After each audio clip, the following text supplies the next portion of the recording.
This festive season, travel the world with Grand Royal Tours. Vicura Wellness Clinic. Cool Sculpting Procedure. குறைந்த விலை நிறைந்த தரம் தங்கள் தேவைகள் அனைத்தும் ஒரே இடத்தில் ஜெயச்சந்திரன். சீமானவர்கள் கடுமையாக விமர்சனங்களை எல்லாம் தாவேக்காவினர் மேல எல்லாம் முன் வச்சாங்க. அப்படி இருக்கும்போது இப்போ ஏதோ ஒரு முடிவுக்கு வந்திருக்காரு சீமானவர்கள். இனிமே நம்ம அவங்க மேல ஒரு அட்டாக் போக வேண்டாம். தவறு அப்படின்னா அந்த தவறை சுட்டி காட்டுவதிலும், அதுல தவறு இல்ல நியாயமான கருத்து தான் இருக்கு அப்படின்னா அதுல ஆதரிப்பதிலும் எந்த சுணக்கமும் நாம் தமிழர் கட்சியோ தலைமையோ காட்டியதில்லை. இப்போ விஜய் அவர்கள் ஒருவேளை அரசியல் வேண்டாம் அப்படின்னு சொல்லி விலகிட்டா நம்ம அதை சுட்டி காட்டும் போது அங்க இருக்கக்கூடிய குறைகளை சொல்லும் போது அவங்க எல்லாம் மடை மாறி இந்த பக்கம் வருவாங்கன்னு நினைச்சது பேக் ஃபயர் ஆயிடுச்சு. இனி விஜய் அவர்கள் அரசியல் விட்டு விலகினாலும் கூட அவங்க தப்பி தவறி கூட சீமானவர்களுக்கு வாக்களிக்க மாட்டாங்கன்ற மனநிலைக்கு வந்துட்டாங்க. அதனால அவர் பேச மாட்டேங்க. எல்லாருக்குமான அரசியலை தான் நாம் தமிழ் கட்சி முன்வைக்குதுங்க. திமுகல இருக்கவங்களுக்கும் சேர்த்து தான் பேசுறோம், பாரதிய ஜனதா கட்சியில இருக்கவங்களுக்கும் சேர்த்து தான் பேசுறோம், இல்ல இன்னைக்கு தாவேக்காவில் இருக்கிறவர்களுக்கும் சேர்த்து தான் இந்த மண்ணுக்காகவும் பேசுறோம், மக்களுக்காகவும் பேசுறோம். அவங்க பேசுறது உங்களுக்கும் சேர்த்து தான் பேசுறோம். அதுல வேறுபாடு இருக்கு. இங்க யார் சந்தர்ப்பவாதத்தோட தன்னலத்தோட பேசுறா, இங்க உண்மையா பொதுநலத்தோட யார் பேசுறாங்கிற பார்வை நம்ம வைக்க வேண்டியதா இருக்கு. செய்தியாளர் 20 ஆண்டு காலமாக நீங்க வர முடியலையான்னு கேட்டப்ப 20 இல்ல 10 தான், நீங்க எப்ப ஓட்டு போடுவீங்களோ அன்னைக்கு என்ன கேள்வி கேளுங்க அப்படின்னு சீமானவர்கள் சொல்றாரு. அது ஏற்புடையது தானே? நீங்க உங்களுக்கு ஓட்டு போட்டாதான் உங்களுக்கு கேள்வி கேட்கணுமா? அப்படிங்க இதெல்லாம் சாத்தியமாகும் அப்படின்னு கேள்வி கேட்டா அதுக்கு நாங்க பதில் வச்சிருக்கோம், அதுக்கு நாங்க உங்களுக்கு விளக்கத்தை சொல்லிடுறோம். ஆனா நீங்க இன்னும் வரலையே அப்படின்னு கேட்டா நீங்க வாக்கு போட்டா தானே நாங்க வர முடியும். வந்துடணும் அப்படின்னு எல்லாரும் நினைக்கிற மாதிரி நீங்களும் நினைச்சிட்டு மட்டும் விட்டா அது முடியுமா? 234 தொகுதியிலையும் இந்த முகம்தான் அப்படின்னு விஜய் அவர்கள் சொல்லிடுறாரு. கிட்டத்தட்ட நாம் தமிழரும் அதே நிலை தானே. சீமான் அவர்கள் தவிர்த்து அங்க எந்த முகம் இருக்கு? இல்ல, அதுக்கும் இதுக்கும் மலைக்கும் அடுக்குமான வித்தியாசம் வேறுபாடுகள் இருக்கு அப்படின்னு. இப்ப 26க்கு அப்புறம் சீமான் அவர்கள் மறக்கப்படுவார் அப்படின்ற அளவுக்கு பேசுறது அப்படின்றது இது நரேஷன். இப்ப திமுகவுக்கும் தாவேக்காவுக்கும் தான் போட்டி அப்படின்னு அவங்க சொல்றாங்கல்ல, அதை நம்ம எப்படி பாக்குறது? அது ஒரு நரேஷன். அந்த மாதிரி நாம் தமிழர் கட்சியே காணாமல் போகும்னு சொல்லக்கூடியது இன்னொரு நரேஷன். மூளை முடுக்கு கிராமங்கள்ல நாம் தமிழர் கட்சியினுடைய பேரோ கட்சியினுடைய கொடியோ போய் சேராம இருக்கலாம். ஆனால் சீமான் என்றால் யார், அவர் வாயிலிருந்து வரக்கூடிய வார்த்தைகள் என்னன்னு தெரியாத மக்கள் எனக்கு இருக்க மாட்டாங்க. அப்படி தான் சீமான் அவர்கள் ஒரு பிராண்ட், அதை மறுக்க மாட்டேன். விஜய் விளம்பரத்தை மட்டும் வைத்து அரியணை ஏறலாம். எதை வச்சு நீங்க அரியணை ஏறலாம்? மக்கள் மனசை முதல்ல வெல்லணும்ல. இங்க மக்கள் மனதை நீங்க நான் இத்தனை அப்படியெல்லாம் இல்லை. கலாட்டா நேயர்களுக்கு வணக்கம். நான் சரவண ராம்குமார். இன்று நம்மோடு நாம் தமிழர் கட்சியிலிருந்து ஃபாத்திமா ஃபர்ஹானா அவங்க இணைஞ்சிருக்காங்க. அவங்க கிட்ட பேசலாம். வணக்கம் மேடம். வணக்கம். இன்றைய அரசியல் சூழல் அப்படின்லாம் பார்க்கும்போது கொஞ்ச நாள் வரைக்கும் நீங்க குறிப்பாக சீமானவர்கள் கடுமையாக விமர்சனங்களை எல்லாம் தாவேக்காவினர் மேல எல்லாம் முன் வச்சாங்க. அப்படி இருக்கும்போது இப்போ ஏதோ ஒரு முடிவுக்கு வந்திருக்காரு சீமானவர்கள். இனிமே நம்ம அவங்க மேல ஒரு அட்டாக் போக வேண்டாம், நம்ம ஒரு சைலண்ட் பாலிடிக்ஸ் பண்ணலாம் தாவேக்காவை பொறுத்த வரைக்கும் அப்படின்னு ஒரு முடிவு எடுத்திருக்காரா சீமானவர்கள்? நாம் தமிழர் கட்சி எப்போதும் சிக்கலின் அடிப்படையில தான் விமர்சனங்களை முன் வச்சிருக்கு. அது வளர்ந்த கட்சிகளாக இருக்கட்டும், இல்ல இன்னைக்கு புதிதாக உதிர்த்திருக்கக்கூடிய கட்சிகளாக இருக்கட்டும். அப்படி பார்க்கும்போது மிகப்பெரிய ஜாம்பவான்களாக இருந்த, இல்ல இந்த மண்ணினுடைய தொடக்கத்துல இருந்து இருக்கக்கூடிய 75 ஆண்டு கால சுதந்திர இந்தியால காங்கிரஸ் கட்சியெல்லாம் மிகப்பெரிய வரலாற்றை கொண்ட கட்சி. அதனால அந்த கட்சியிலேயே தனி நபராக ஒரு தனி மனிதனாக அடையாளப்படுத்தும் போது ராகுல் காந்தி அவர்களுக்கு ஏதாவது ஒரு சிக்கல், அது இந்த இறையாண்மைக்கும் இல்ல இங்க இருக்கக்கூடிய கான்ஸ்டிடியூஷனல் ரைட்ஸுக்கும் இல்ல இங்க இருக்கக்கூடிய அரசியல் நோக்கர்களின் பார்வைக்கும் தவறாக இருக்குமே. ஆனால் அதை தார்மீக ரீதியில சீமான் அவர்கள் எப்போதும் கேள்விகளை எழுப்பி இருக்கிறாங்க இந்த சமூகத்துக்கு மேல. தவறு அப்படின்னா அந்த தவறை சுட்டி காட்டுவதிலும், அதுல தவறு இல்ல நியாயமான கருத்து தான் இருக்கு அப்படின்னா அதுல ஆதரிப்பதிலும் எந்த சுணக்கமும் நாம் தமிழர் கட்சியோ தலைமையோ காட்டியதில்லை. அப்ப இது சுணக்கம் தானே. சரி, இதுக்கப்புறம் அவங்களை விமர்சனம் செய்ய வேண்டாம் அப்படின்னு ஒரு இடத்துல நம்ம அந்த மாதிரி நிலைப்பாடுக்கு வந்துட்டோம்னு எங்கேயுமே பிரகடனப்படுத்தல. வியூகங்களின் அடிப்படையில பலரும் எழுதுறதை நம்மளால பார்க்க முடியுது. ஆனால் இவங்களை கில்லிங் இன் சைலன்ஸ் பண்ணணும் அப்படின்லாம் போலிகளையும் உதிரிகளையும் களத்துக்கு முன்பே வேற இருக்கணுங்கிற கருத்துல இன்னைக்கும் நாங்க பின்வாங்கல. உண்மையான எதிரிகளையும் துரோகிகளையும் தோலிருக்கிறதுக்கும் அம்பலப்படுத்துவதற்குமான தேவையும் அவசியமும் இங்க களத்துல தொடர்ச்சியாக இருந்திருக்கு. அதனால திமுக, பாரதிய ஜனதா கட்சி, இல்ல காங்கிரஸ், அதிமுக போன்ற எல்லா தேசிய மாநில கட்சிகளையும் சமரசம் இல்லாம விமர்சிச்சுட்டு தான் இருக்கும். எதுவுமே செயல்பாடே காட்டாதவர்களை பத்தி பேசணும்னோ தேவையோ ஏற்படுமே ஆனால் பேசிட்டு போறோம், இல்ல அப்படின்னா பேசாம இருக்கும் அப்படிங்கிறது. இல்ல சில கருத்துக்கள் அதுல முன்வைக்கிறாங்க. என்ன காரணத்தினால அவர் அந்த ஒரு முடிவுக்கு வர்றார் அப்படின்னா, கடந்த காலத்துல எல்லாம் இப்போ தாவேகாவினரை பேசும்போது, அந்த பகுதி மட்டுமே வைரல் ஆகுது. நம்ம பேசக்கூடிய கருத்துக்கள் எடுபடாம போகுது அப்படின்றத ஒண்ணையும் சொல்றாங்க. அது சொல்ல தேவையில்ல, அது நமக்கே பார்த்தாலே தெரியும் அப்படின்னு நான் ஸோ நினைக்கிறேன். அது ஒண்ணு. இன்னொன்னு என்னன்னா, இப்போ விஜய் அவர்கள் ஒருவேளை அரசியல் வேண்டாம் அப்படின்னு சொல்லி விலகிட்டா, நம்ம அத சுட்டிக்காட்டும்போது, அங்க இருக்கக்கூடிய குறைகள சொல்லும்போது, அவங்கெல்லாம் மடை மாறி இந்த பக்கம் வருவாங்கன்னு நெனச்சது பேக் ஃபயர் ஆயிடுச்சு. ஸோ இப்போ வந்து திரும்ப திரும்ப பேசுறனால அவங்கெல்லாம் டென்ஷன் ஆயிட்டாங்க. இனி வந்து விஜய் அவர்கள் அரசியல் விட்டு விலகினாலும் கூட, அவங்க தப்பி தவறி கூட சீமான் அவர்களுக்கு வாக்களிக்க மாட்டாங்கன்ற மனநிலைக்கு வந்துட்டாங்க. அதனால அவர் பேச மாட்டேங்கிறார். என்னமோ தாவேக்காவை நாங்கள் விமர்சிச்சால் நாம் தமிழர் கட்சிக்கான வாக்குகள் குறையுங்கிற அடிப்படை நோக்கத்தோட கேள்வியை வந்து இல்ல முன்வைக்கிற அப்படி மாதிரி இல்ல. தான் நான் அங்கிருந்து நினைக்கிறேன். வரணும், கன்சாலிடேட் ஆகும்னு நீங்க ஒரு கால்குலேட் இல்ல பண்ணீங்கன்னா, அது தப்பா இல்ல போகுதுன்ற. எல்லாருக்குமான அரசியலை தான் நாம் தமிழ் கட்சி முன்வைக்குதுங்க.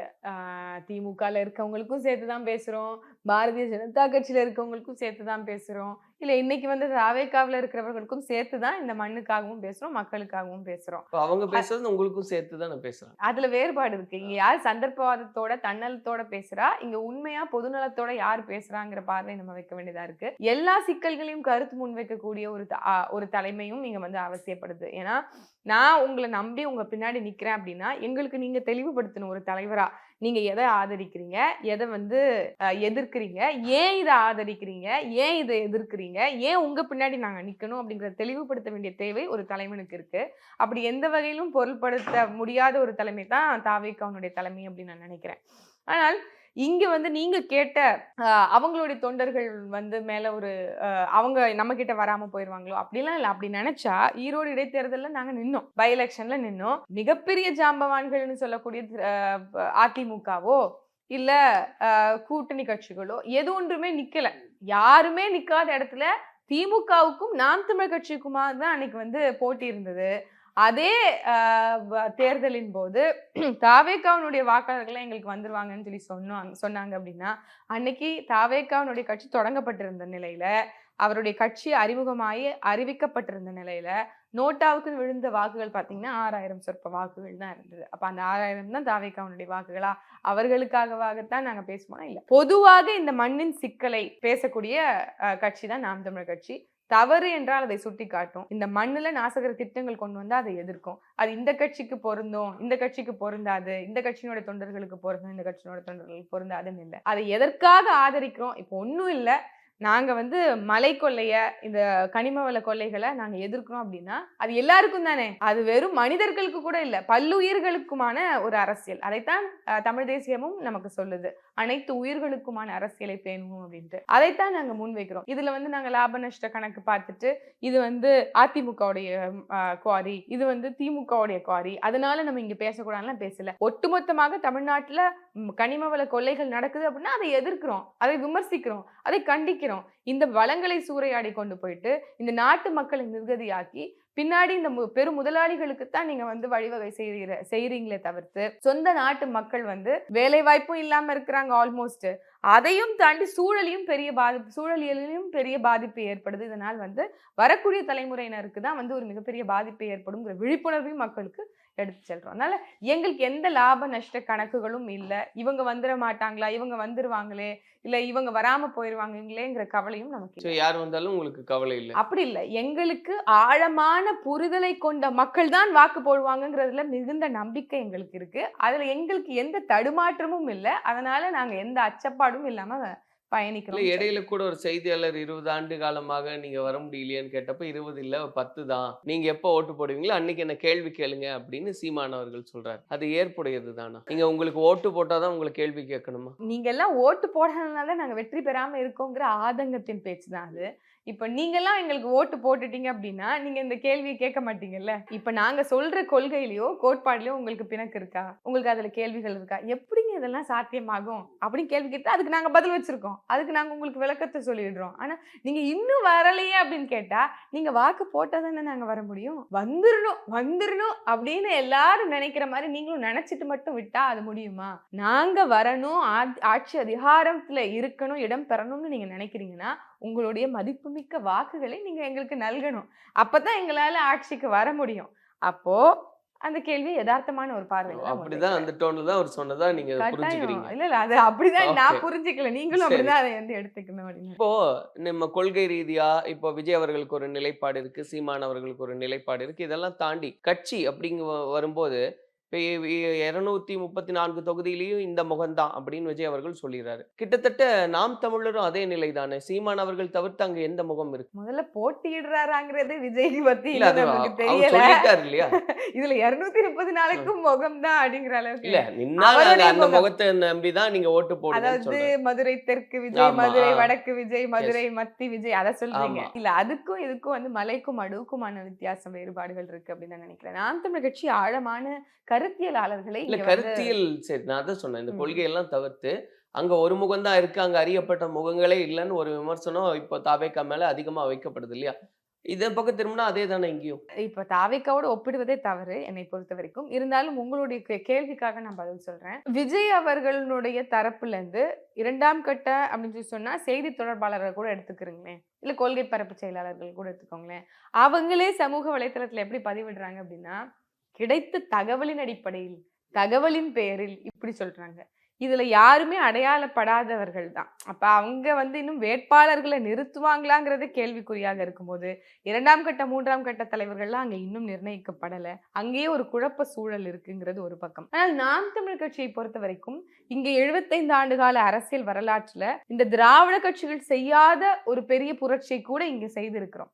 இங்க வெறும் ஆண்கள் இல்ல, பெண்கள் கூட அடையாளப்படுத்தப்பட்டு இன்னைக்கு களத்துல வந்து பெயர் சொல்லக்கூடிய அளவுல வளர்ந்து வரக்கூடிய ஆளுமைகளாக இருக்கிறாங்க. அதுல இன்னைக்கு சமகாலத்துல நான் சொல்லணும்னா அக்கா கார்த்திகா போன்றவர்கள் எல்லாம் வந்து ஒரு மிகப்பெரிய அட்டென்ஷன்ல தான் இருக்கிறாங்க. ஒரு லென்ஸ்ல தான் பார்க்கப்படுது. பொலிட்டிக்கல் அதாவது அரசியல் தளத்துல இருக்கக்கூடிய பெரும்பாலானவர்களுக்கு அவங்களை தெரியும், ஏன்னா அவங்க கருத்தியலா பேசக்கூடியவங்க. அப்ப இவங்களை யார் கொண்டு வரதுன்னா தமிழ் சீமானவர்களோட இவங்களை வழி நடத்துறாங்க. இப்ப இவங்க அடையாளப்படுத்தப்படுறாங்க. அப்போ தலைவன் என்பவன் ஒருத்தன், அதுவும் எங்களுடைய தலைமை தன்னை தலைவன் என்று சொல்லிக்கிறது இல்ல, தலைமை ஒருங்கிணைப்பாளர் ஒருவர், அவரோட ஃபேஸ் கட்டாயம் எல்லா கட்சிக்கும் ஒரு பிராண்ட் இருக்கிற மாதிரி, ஒரு ஐகான் இருக்கிற மாதிரி எங்களுடைய கட்சிக்கும் தலைமை தாய்மாமன் சீமான் அவர்கள் தான். அதுல எந்த மாற்று கருத்தும் இல்லை. அவருடைய குரல்னால தான் எல்லா அவருடைய ஒவ்வொரு மேடை பேச்சுகளால தான் இன்னைக்கு பெருமளவு தாக்கம் மக்கள் மத்தியில ஏற்பட்டிருக்கு. மூலை முடுக்கு கிராமங்கள்ல நாம் தமிழர் கட்சியினுடைய பேரோ கட்சியினுடைய கொடியோ போய் சேராம இருக்கலாம், ஆனால் சீமான் என்றால் யார், அவர் வாயிலிருந்து வரக்கூடிய வார்த்தைகள் என்னன்னு தெரியாத மக்கள் இன்னைக்கு இருக்க மாட்டாங்க. அப்படி தாய்மாமன் சீமான் அவர்கள் ஒரு பிராண்ட், அதை மறுக்க மாட்டேன். அவர் அந்த மாதிரி ஒரு கூட்டத்தை உருவாக்கல. தாய்மாமன் சீமான் அவர்கள் ஒரு மக்கு என்ன சொல்ற ஒரு தற்குறிங்கிற வார்த்தையை நான் பயன்படுத்தணுமான்னு தெரியல. அந்த மாதிரி தற்குறி முட்டாள் கூட்டத்தை ஒண்ணும் இங்க உருவாக்குன பாடு கிடையாது. இங்க வந்து கருத்தியல் மிக்க கூட்டத்தை வெறும், அதாவது நீங்க ஒரு நாம் தமிழர் கட்சியோட வேட்பாளர்களுக்கு மைக் எடுத்து போய் காட்டினாலும் சரி, இல்ல கடைக்கோடியில இருக்கக்கூடிய நாம் தமிழர் கட்சியினுடைய உறுப்பினர் கிட்ட மைக் எடுத்துட்டு போய் காட்டினாலும் சரி, ஏன் எனக்கு இன்னைக்கு மண் வளம் தேவை, நிலவளம் தேவை, காட்டு வளம் தேவை, கனிம வளங்கள் தேவை, இந்த சூழல் ஏன் காக்கப்படணும், ஏன் திராவிடம் இன்னைக்கு வந்து தமிழர்களை ஏமாத்திட்டு வருதுன்னு எந்த கேள்வி கேட்டாலும் புரிந்து பதில் சொல்லக்கூடிய அளவுல நாம் தமிழர் கட்சியையும் நாம் தமிழர் கட்சி படையையும் மக்களையும் அரசியல் படுத்திட்டு வர தாய்மாமன் சீமான் அவர்கள் அப்படிங்கிற பார்வையில தான் நீங்க பார்க்கணுமே தவிர்த்து, விஜய் அவர்கள் கிட்ட நீங்க போயிட்டு திராவிடமும் தமிழ் தேசியமும் இது கண்கள்னு சொன்னவர்கிட்ட திராவிடம் பத்தியும் முழுமையான விளக்கம் தெரியாது, தமிழ் தேசியத்தை பத்தியும் விளக்கம் தெரியாது அப்படிங்கிறது தான் உண்மை. அதனால இவரை வந்து அவரோட பார்ப்பது என்பதே தவறு. இந்த இடத்துல அவர் சொல்ற 234க்கும் நான் தான் விஜய்ங்கிற ஃபேஸ்ங்கிறது வந்து முழுக்க முழுக்க விளம்பர அரசியல். விளம்பரத்தை மட்டும் வைத்து அரியணை ஏறலாம், அதாவது ஒப்பனையை அழித்துட்டு அரியணை ஏற முடியும் அப்படிங்கிற ஒரு நிலையை இங்க எப்படி வந்து கடந்த காலத்துல அரசியல் கட்சிகள் உருவாக்கி வச்சிருக்குதோ அந்த மாதிரி அதனுடைய நீட்சியாக இந்த தமிழக வெற்றி கழகத்தின் இல்ல நீங்க அப்ப எது அடிப்படையில அரியணை ஏறலாம் அப்படின்னு நினைக்கிறீங்க? சரி ஒப்பனைன்னு நீங்க ஒரு வந்து சொல்றீங்க, அவங்க அதனாலதான் வர்றாங்க, எங்க கிட்ட கருத்துக்கள் இருக்கு, எதை வச்சு நீங்க அரியணை ஏறலாம்னு நினைக்கிறீங்க? மக்கள் மனசை முதல்ல வெல்லணும்ல. மக்கள் மனதை நீங்க வந்து நான் வந்து சொல்லிட்டேன்னு அப்படியெல்லாம் இல்ல. அப்படியெல்லாம் இல்ல. இங்க வந்து ஏன்னா அவங்க அரசியல் சொல்றாங்க வீட்டுக்குள்ள நாங்க நுழைஞ்சிட்டோம்ட்டாங்க. இல்ல. அரசியல் என்பது வந்து நீங்க வெறும் வந்து திரையிலிருந்து வந்தாலே நாடாளும் தகுதியை கொண்டவர்கள் அப்படிங்கிற இந்த இலக்கணத்தை மாற்றி அமைக்கணுங்கிறது நாங்க சொல்லக்கூடிய விஷயம். களத்துல இறங்கி மக்களுடைய சிக்கல்களை புரிந்து மக்களுடைய பிரச்சனை என்ன, அவர்களோட நம்ம எப்படி எம்பத்தைஸ் பண்ணணும், அவங்களுடைய பிரச்சனைக்கு நம்ம என்ன தீர்வு காணணும் அப்படிங்கிறது ஒரு பார்ட்னா, இந்த நாட்டினுடைய தலைமையா இருக்கணும் அப்படின்னு நினைக்கிறீங்க, ஒரு தலைவரா இருக்கணும்னு நினைக்கிறீங்க அப்படின்னா, தொலைநோக்கு பார்வையோட அடுத்த ஒரு 10 ஆண்டுகள் 50 ஆண்டுகளுக்கு இந்த நாட்டை என்னவாக மாற்றணும்னு மாற்றி அமைக்கணும்னு நீங்க நினைக்கிறீங்க. ஏற்கனவே இருக்கக்கூடிய இந்த மண்ணில் நிலவக்கூடிய சிக்கல்கள் என்ன, அதுல உங்களுடைய நிலைப்பாடு கருத்துகள் என்ன, ஏன் இதுல இருந்து நீங்க மாறுபடுறீங்க, வெறும் மாற்றம் முதன்மை சக்திங்கிற வார்த்தைகளை பயன்படுத்தி, அதாவது தேன் தடவிய மண்ணுருண்டைகளாக இல்லாம, உடஞ்சா எதுவுமே இல்ல மண்ணு முட்டைகளாக இல்லாம உண்மையான ஒரு அரசியலை முன்னெடுத்து போகணும்னா ஆழமான கருத்தியல் தெளிவு இருக்கணும், கொள்கை பிடிப்பு இருக்கணும், நிலைப்பாடு இருக்கணும். நீங்க தமிழ் தேசிய கருத்தியலும் எடுத்துப்பேங்கிறீங்க, திராவிட கொள்கையும் ஏத்துப்போங்கிறீங்க. இப்ப நாங்க ஒரு கேள்வி கேட்கிறோம். சரி, நீங்க திராவிட கொள்கையை ஏத்துக்கிறேங்கிறீங்க, திராவிடம்னா என்னங்கிறதுக்கு பொருள் சொல்லுங்கிறோம். அதற்கு அவர்கள் திராவிடம்னு சொல்லி 60 ஆண்டு காலம் ஆட்சி செய்பவர்களே, திராவிடம் என்ற ஒரு இனம் இருந்ததுன்னு சொன்னவர்களே, இன்னைக்கு திராவிடம் என்பது இனம் அல்ல, அது ஒரு கருத்தியல்னு சொல்லக்கூடிய நிலைக்கு மாறி இருக்கிறாங்க. அப்படின்னா அதற்கு காரணம் நாம் தமிழர் கட்சியினுடைய தமிழ் தேசிய மறுமலர்ச்சி வளர்ச்சி. இன்னைக்கு அப்படி இருக்கும்போது திருப்பியும் இன்னைக்கு வந்துட்டு தமிழ் தேசியமும் திராவிடமும் ஒரு கண்ணுன்னு சொல்றீங்கன்னா, தமிழ் தேசியத்தை பத்தி எங்களுக்கு தெரியும், அது வந்து உங்களுக்கு புரியலைங்கிறது எங்களுக்கு புரிஞ்சிச்சு. சரி, நீங்க திராவிடம்னு எடுத்துட்டு வரீங்கல்ல, இன்னைக்கு வரைக்கும் பொருள் தெரியாம தமிழ் தேசியவாதிகள் இருக்கும், நீங்க அதுக்கு என்னங்கிற விளக்கத்தை சொல்லிட்டு நில்லுங்க. அப்படி தெளிவற்ற பார்வையோட மக்களை மீண்டும் அதே குழப்பும் அந்த குண்டுக்குள் கொண்டு போய் திணிக்கிறதுக்கு நீங்க முயல்வதை நாங்க வெறுக்கிறோம். அதை கருவறுக்கணும்னு நினைக்கிறோம். அதை வேறறுத்து மக்களை தெளிவான பாதை, நம்மளுடைய ஐயா தாத்தா கலியபெருமாள் அவர்கள் சொல்றது இதுதானே, மக்களை அரசியல் படுத்தி ஒன்று திரட்டி விடுதலைக்கு வந்து வழிவகை செய்ய முடியாது அப்படின்னு சொல்றாரு. இதை ரெண்டுத்துமே பண்ணலாம். மக்களை அரசியல் படுத்தாம, மக்களை அணிதிரட்டாம விடுதலை என்பது வாய்க்காதுங்கிறாரு தாத்தா கலியபெருமாள். அதைத்தான் நாம் தமிழர் கட்சி இன்னைக்கு புரட்சிகர மாற்றம் என்ற பெயர்ல செஞ்சுட்டு வரோம். மக்களை அரசியல் படுத்தி அணிதிரட்டி மக்களுடைய உரிமைக்காக ஒரு குடையின் கீழே நாம் தமிழர்களின் வாங்கன்னு சொல்றோம். அவர்களுக்கான புரிதலை ஏற்படுத்திக்கிட்டு இல்ல, இப்போ நீங்க சொன்ன மாதிரி ஒரு கிராஜுவலா நாங்க வந்து அதை பக்குவப்படுத்துறோம், மக்களுக்கு அதை புரிய வைக்கிறோம், அதனூடாக அரசியல் செய்யறோம் அப்படின்னு. ஆனா கடைசியில என்னன்னா, மக்கள் யாரை விரும்புறாங்களோ அவங்க தான் வரப்போறாங்க இல்லையா? நீங்க என்ன ஒரு விமர்சனம் என்ன வைக்கலாம், அவங்க ஒரு ஒப்பனையோட வர்றாங்க எல்லாமே. அவங்க குறிப்பிடுறது எப்படி 67ல நிகழ்ந்ததோ அதே போல 77ல நிகழ்ந்ததோ ஒரு மக்களுக்கு மத்தியில ஒரு எழுச்சி இருக்கு, அதனால நாங்க நிச்சயமா வருவோம்னு சொல்றாங்க. அதை நீங்க மறுக்கிறீங்களா? இன்னொன்னு நான் கேட்டுறேன். இப்போ வந்து இந்த சர்வேஸ் எல்லாம் சொல்லும்போது எவ்வளவு ரேஷியோ அப்படின்றதெல்லாம் போடும்போது கூட இப்போ விஜய் அவர்கள் வருகையை அடுத்து இந்த 26 தேர்தலுக்கு பிறகாக முற்றாக சீமான் அவர்கள் மறக்கப்படுவார் அப்படின்னு சொல்றாங்க. இல்ல, இங்க வந்து ஒரு பெரிய ஒரு சேலஞ்ச் நாம் தமிழர் கட்சிக்குன்னு பார்த்தா இந்த ஊடக வெளிச்சம் அப்படிங்கிறது.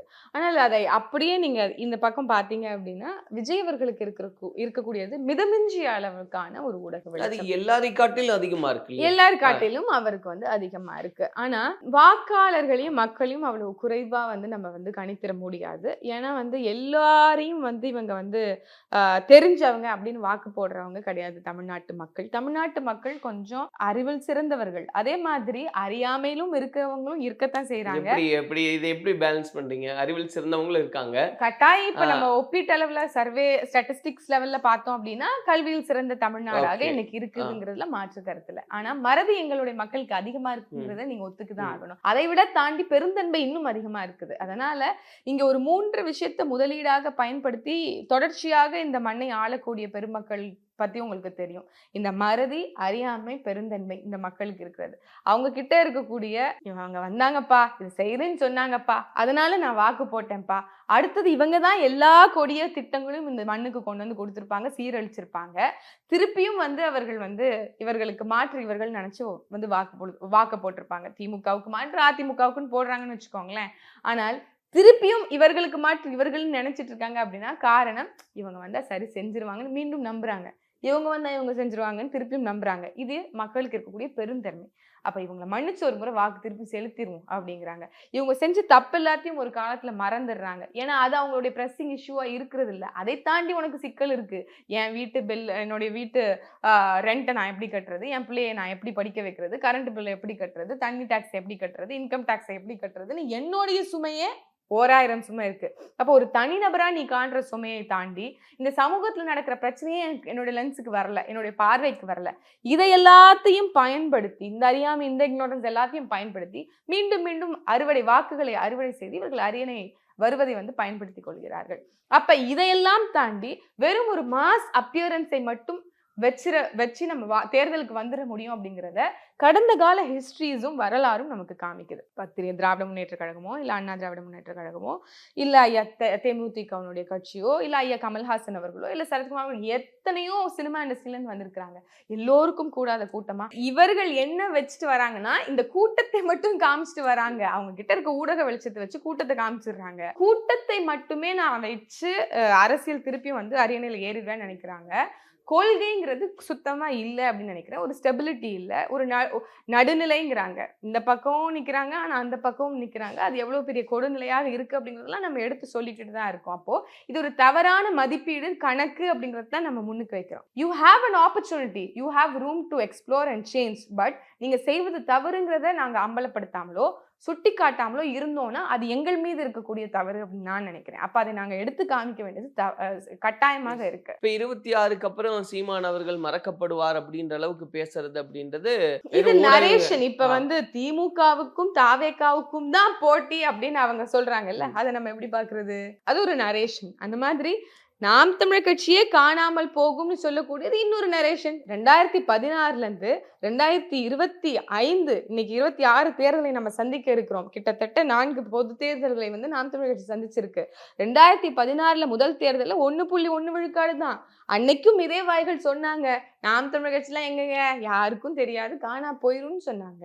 2016, 2019, 2021, 2019, 2024 அப்படின்னு எல்லா தேர்தல்களையும் சந்தித்து எல்லா முறையும் தோத்திருந்தாலும் இந்த அரசியல் வரலாற்றிலே தோத்த கட்சிகள் மீண்டும் தலைத்ததாக சரித்திரமே இல்லாத போதும் நாம் தமிழர் கட்சி வளர்ச்சியை நோக்கி போயிட்டு இருக்கு. 1.1 விழுக்காடுல இருந்து இன்னைக்கு 8.22 விழுக்காடு பெற்று அங்கீகரிக்கப்பட்ட கட்சியாக, தேசிய தேர்தல் ஆணையத்தால அங்கீகரிக்கப்பட்ட கட்சியாக மாறி இன்னைக்கு இவ்வளவு தூரம் வளர்ச்சி பெற்றிருக்கிறோம். அப்படின்னா இவர்கள் சொல்வதை நாங்கள் பொருட்படுத்தணும்னு அவசியம் இல்லை. ஆனால் இந்த ஜனநாயகத்தில் முக்கிய பங்கு வகிக்கக்கூடிய ஊடகங்கள் அனைவரையும் சமமாக காட்டணும், உள்ளதை உள்ளபடி எடுத்து சொல்லி பொறுப்புணர்வோட இங்க மக்கள் தீர்மானிக்கக்கூடிய சிந்தனை மட்டும் கிண்டல் பண்ணுமே தவிர்த்து நரேஷனை செட் பண்ணி அவங்களை இன்ஃப்ளூயன்ஸ் பண்றது ரொம்ப தவறு. ஏன்னா அதற்கான விளைவாக இன்னைக்கு நம்ம பாக்குறோம். இன்னைக்கு ஸ்ட்ராட்டஜிஸ்ட் அப்படிங்கிற போர்வையில வரக்கூடியவர்களால நாடு எவ்வளவு சீரழிந்திருக்குன்னு பாக்குறோம். இன்னைக்கு ஃப்ரீ அண்ட் ஃபேர் எலெக்ஷன்ஸ் சொல்றோம். ஆனா இன்னைக்கு ஃப்ரீ அண்ட் ஃபேரா எலெக்ஷன்ஸ் நடக்குதாங்கிற கேள்வியை ஒவ்வொரு குடிமகன்களும் எழுப்ப வேண்டிய கடமையா இருக்கு. ஒரு ஸ்ட்ராட்டஜிஸ்ட் 200 கோடி கொடுத்து காங்கிரஸ் கூட்டணியை வெற்றி பெற வைக்கிறாரு, 500 கோடியை கொடுத்து பாஜக கூட்டணியை வெற்றி பெற வைக்கிறாரு. அவரே தனிச்சையா நின்று தோல்வியும் உறுறாரு. அப்படின்னா ஒரு ஸ்ட்ராட்டஜினாலெல்லாம் இங்க ஒன்றும் பண்ண முடியாது. அது மக்களை ஏமாத்தக்கூடிய செயல். அது ஒரு மிகப்பெரிய ஹம்பக் அப்படிங்கிறத உணர்ந்து கொண்டு மக்கள் விழிப்புணர்வு பெற்ற ஒரு சமூகமாக மாறி என்னுடைய மாவட்டத்துக்கு, என்னுடைய தொகுதிக்கு, என்னுடைய நகரத்துக்கு, என்னுடைய வார்டுக்கு, என்னுடைய தெருவுக்கு என்ன சிக்கல், இதை தீர்ப்பதற்கு யார் சரியானவர்களாக இருப்பாங்க, எந்த அப்பழுக்கற்ற கரைகளும் இல்லாத ஒரு பிரதிநிதி யாராக இருக்க முடியும் அப்படிங்கிறத அவங்க தேர்ந்தெடுக்கணும். அதைத்தான் சொல்றாங்க, தெருவை கூட்டாம தேசத்தை சுத்தப்படுத்த முடியாதுன்னு சீமான் அவர்கள் சொல்வதற்கு காரணம். இந்த விழிப்புணர்வை நாங்க தொடர்ச்சியா செஞ்சு இன்னைக்கு பாராளுமன்ற எலெக்ஷன்ஸாக இருக்கட்டும் இல்ல சட்டமன்ற தேர்தல்களாக இருக்கட்டும் தொடர்ச்சியாக சமரசம் இல்லாம யாரோடும் கூட்டணி இல்லாம நேர்மையாக நிக்கிறோம்னு நினைக்கிறேன். நன்றி. நன்றி. This festive season, travel the world with Grand Royal Tours. Vicura Wellness Clinic. Cool Sculpting Procedure. குறைந்த விலை, நிறைந்த தரம், தங்கள் தேவைகள் அனைத்தும் ஒரே இடத்தில். ஜெயச்சந்திரன்.